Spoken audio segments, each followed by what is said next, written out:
The journey for more than 6,000 migrants came to a halt here in Tijuana in mid-November.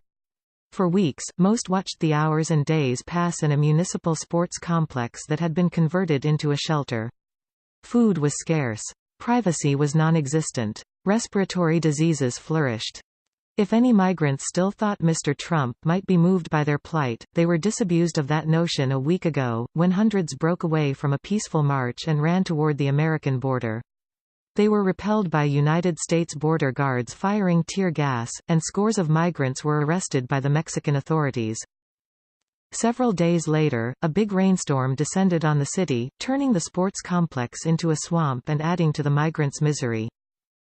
In light of the week's events, and Mr. Trump's continuing tough rhetoric, the migrants have started re-evaluating their options amid growing frustration and desperation.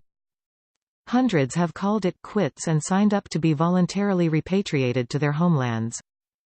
Many others have decided that their best course of action is to take the Mexican government up on its offer of one-year humanitarian visas that permit them to stay and work in Mexico, even if, for some, it is just to bide their time until they can try to enter the United States.